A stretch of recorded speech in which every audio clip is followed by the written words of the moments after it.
Jadi apapun yang dia minta, apapun yang dia butuhkan, orang yang takut akan Tuhan, itu pasti Tuhan akan berikan, akan lakukan.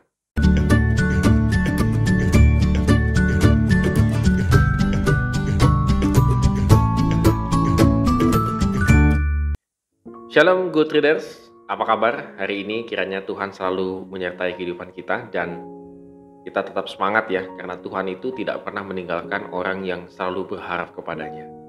Dan kita akan kembali melanjutkan firman Tuhan yang telah kita baca, yaitu dari Mazmur 145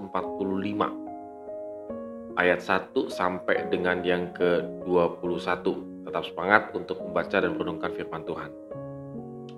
Kita selalu ingin ya, kalau dalam doa-doa kita itu, apa yang kita inginkan itu terkabul. Apa yang kita minta kepada Tuhan itu jangan lama-lama jawabnya. Pengennya cepet-cepet terjawab begitu.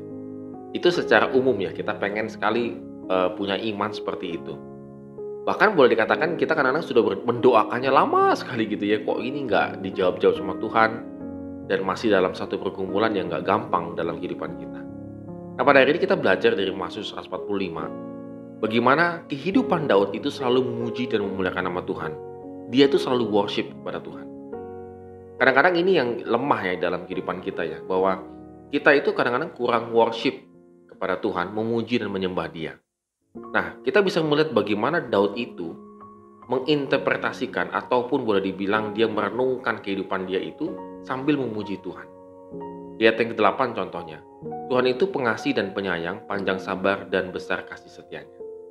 Dia tahu bahwa bagaimana Tuhan itu sungguh luar biasa dalam kehidupannya dengan terhadap dia, yang Daud yang jatuh ke dalam dosa Batsheba, menjadi raja, lalu kemudian dan menghadapi banyak sekali musuh dalam kehidupan, salah satunya anaknya Absalom yang mengkhianati dia. Dia tetap mengatakan Tuhan itu pengasih dan penyayang, panjang sabar dan besar kasih setianya. Kehidupan masa lalunya dia simpulkan dengan mengatakan Tuhan itu kasih. Yang ke-9 ayat 9, Tuhan itu baik kepada semua orang.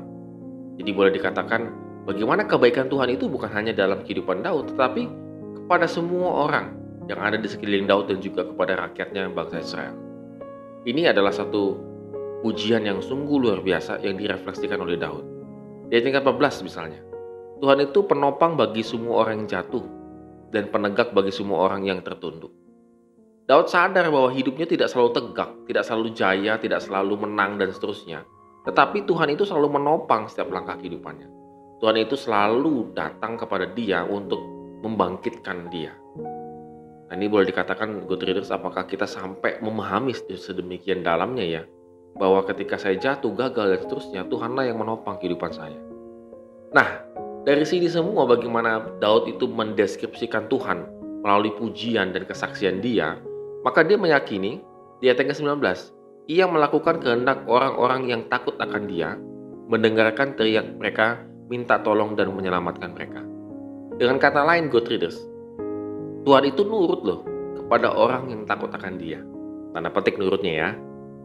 Jadi apapun yang dia minta, apapun yang dia butuhkan, orang yang takut akan Tuhan, itu pasti Tuhan akan berikan, akan lakukan. Jadi kita boleh refleksi kembali ya pada hari ini ya. Kita minta itu ini. Padahal saya tuh meminta sesuatu yang baik. Saya meminta bukan untuk diri saya, tetapi kepada orang lain. Tapi kok kenapa Tuhan tidak jawab dengan cepat? Sederhana aja. Karena kita tidak takut akan Dia. Cara hidup kita, bicara kita, perbuatan kita, bahkan kita tidak pernah memuji Dia dengan sungguh-sungguh, kita tidak pernah serius membaca firman Tuhan, maka boleh dikategorikan ya kita bukan takut akan Tuhan, kita orang-orang biasa saja gitu ya. Maka tidak dikabulkan oleh Tuhan, maka tidak dilakukan apa yang kita minta. Hari ini kita belajar kembali, good readers. Apakah hidup kita ini termasuk orang yang takut akan Dia? Kalau termasuk orang yang takut akan Dia, jangan khawatir, apapun yang kau minta, Tuhan pasti akan penuhi. Tuhan pasti akan berikan.